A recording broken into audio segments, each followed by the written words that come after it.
Hey there, everyone. So, as any planner enthusiast knows, a great planner isn't just a pretty cover, right? It's a carefully crafted tool to help us manage our busy lives. And today, we're diving deeper into what it actually takes to make one.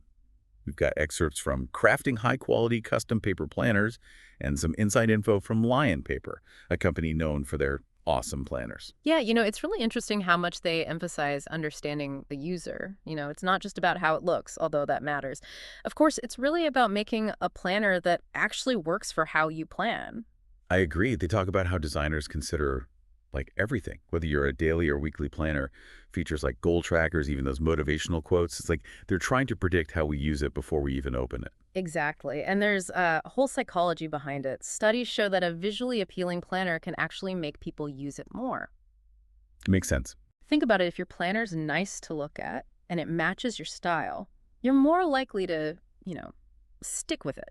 And certain design elements can even make it work better, like color coding to help you remember things and prioritize. Oh, that's so true. I'm a very visual person, so Yeah. yeah, a well-designed planner would definitely help me. They even talk about how seasonal themes can change the experience. Oh, yeah. Like, imagine a planner that subtly changes its look with the seasons. That would be cool. Wouldn't it? Like spring with lighter colors, focused on growth and fall could be warmer tones, more about organizing and reflection. Yeah. Those subtle cues can actually influence your mindset, makes planning more enjoyable. You know what I'm curious about? The paper. I mean, the planner's only as good as the paper, right? For sure. And they get into all the details of paper quality. Like, I've heard of acid-free paper, but never really understood, why it mattered. Well, think about those old planners, right? Getting all yellow and brittle. That's what acid-free paper prevents. It helps your planner stay nice and vibrant for much longer. Good to know. And then there's the whole GSM thing, right? Yeah. I admit, I used to just grab any planner I liked, didn't pay attention to the paperweight, but now I see it's a big deal. Oh, it makes a difference. GSM, it stands for grams per square meter, basically how dense the paper is. Planners usually use paper from 70 to 120 GSM. Okay. Lighter, more flexible planner, you might like a lower GSM. But if you're like me and love fountain pens, you need that thicker 120 GSM so the ink doesn't bleed through. Ah, okay. I've definitely had my share of bleed-through frustration, so I'll be checking for that higher GSM now. And what about cover materials? There are so many choices. Right. It's not just about how tough it is anymore. It's about style, expressing yourself. You've got everything from that classic cardstock to like really nice leather. And there's more and more eco-friendly stuff like recycled materials or even plant-based options. That's amazing. Yeah.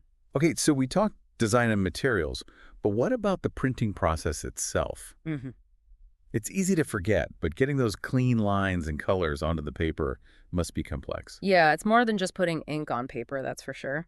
They talked about two main types: offset printing, which is really efficient for big quantities, and then digital printing, which is more flexible for smaller orders or, custom designs. Makes sense.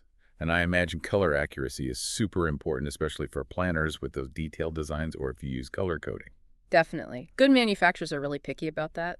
They use high-tech stuff and pay attention to like registration, making sure all the colors line up right and how saturated the ink is, all to make sure it looks and feels consistent and high quality. I'm seeing now how much work goes on behind the scenes. Oh, and can we talk about binding? Yeah. I've always just, grabbed whatever binding looked cool, but I never thought about how it affects actually using the planner. Binding's key. They highlighted the pros and cons of the different types. Like spiral binding is great because it lays flat so you can write easily across both pages. There's sewn binding, super durable, and it has that like fancy high-end feel. I love sewn bindings. There's something so satisfying about turning the pages. Me too. But I guess spiral is more practical for everyday use. Right, and then you have perfect binding, which looks sleek, like a book. I'm surprised it's so popular, though. hmm Unlike spiral or sewn, it doesn't lay flat, so writing can be a pain. Yeah, I've had those and always end up fighting to write near the spine. Yeah. It's like choosing between looks and function. And then there's customization. Some places let you pick different bindings, even add tabs or pockets. Yeah, that's so cool. You can really make it your own. It's like having a planner made just for you. Exactly. Okay, so we've got design, materials, printing, binding. We're getting a real sense of all the craftsmanship involved. But with so many steps, there's got to be room for errors, right? How do they make sure every planner is good quality? Quality control. Good manufacturers have strict checks at every stage. They don't just churn them out and hope for the best. Right. They use things like random sampling to look for defects, whether it's the binding or the printing. They want to make sure every planner that leaves the factory meets their standards. That's good to know. It's an investment, so you want to know it'll last. Speaking of investments, I think we should talk about sustainability. It's such a big thing for people nowadays, and I'm curious how planner companies are handling that. Definitely. And it's good to see that planner makers are taking it seriously. There's been a big shift toward eco-friendly practices like using recycled materials and soy-based inks. I've even seen some using like mushroom leather or recycled ocean plastic for covers. It's amazing. And what about refillable planners? They're becoming more popular, right? Absolutely. Refillable planners not only cut down on waste, but they can save you money too, long term. Plus, you can keep that cover you love and just swap out the pages. It's win-win for our wallets and the planet. So we covered a lot. Design, materials, printing, binding, quality control, even sustainability. I'm really starting to get how much goes into a truly good planner. It's impressive, right? And we haven't even touched on customization. That's where it gets really personal. I know. But I think we'll save that for after a quick break. That sounds good. We'll be back in a moment to keep exploring the world of planner making. Welcome back, everybody. Before the break, we were just getting into the world of customization. And for me, this is really what makes a planner more than just a tool. It becomes something personal. Totally. With customization, you can create a planner that not only shows off your style, but really helps you with your own way of planning and reaching your goals. There are so many options, it's crazy. I know, right? It's not just picking a color or a font anymore. The source material even talked about personalized covers, custom layouts, adding things like pockets, rulers, extra note sections. It's amazing.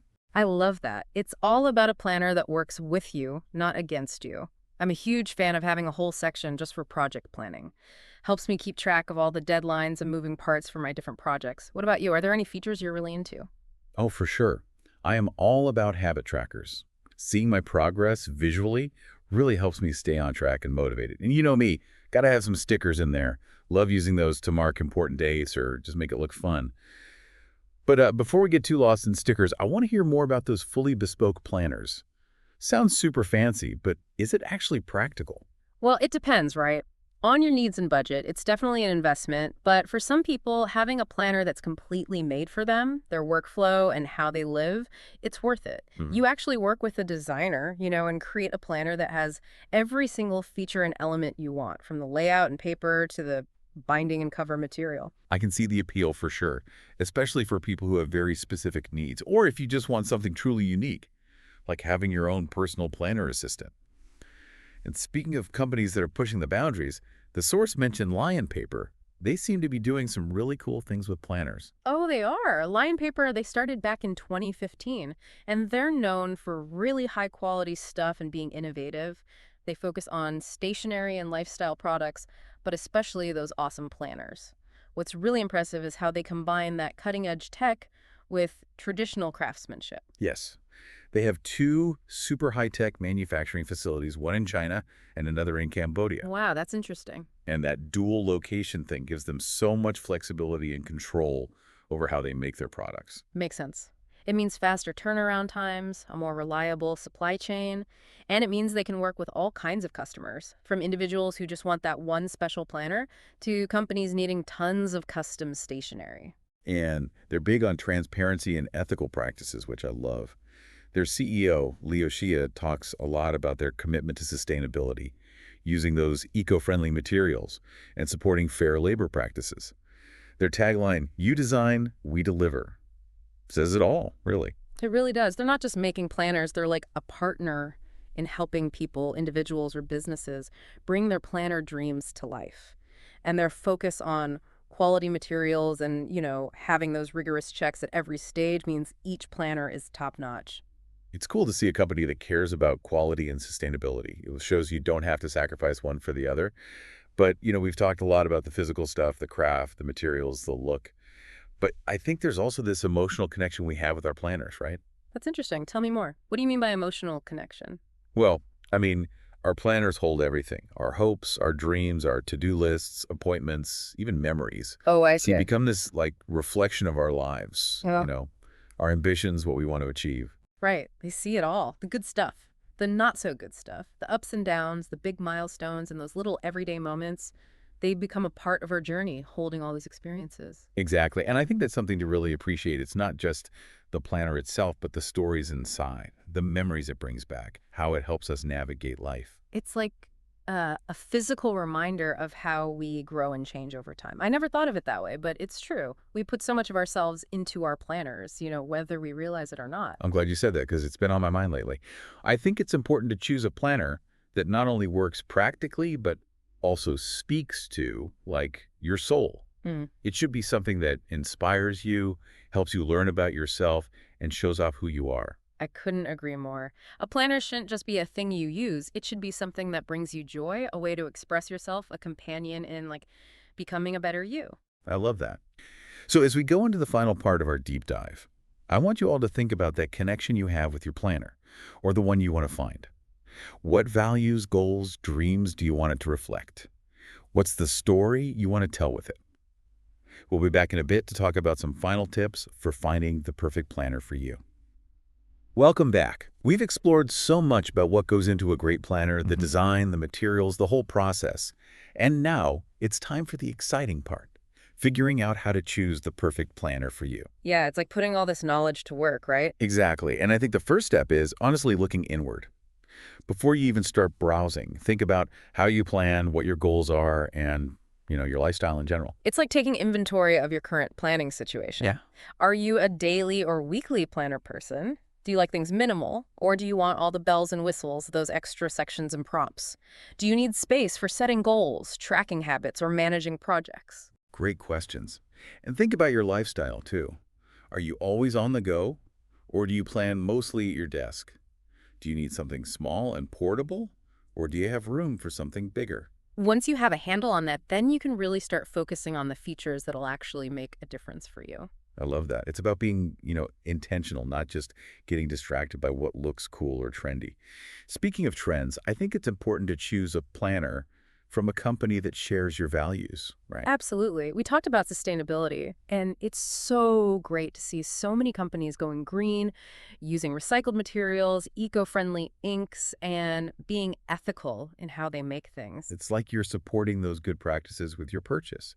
You can also look at supporting smaller businesses or those independent artists making those unique handmade planners. And don't hesitate to contact companies directly. Most of them are super passionate about their planners and will gladly answer your questions, help you find the right fit. So let's say you've done your research, you know what you need, you've narrowed it down to a few favorites.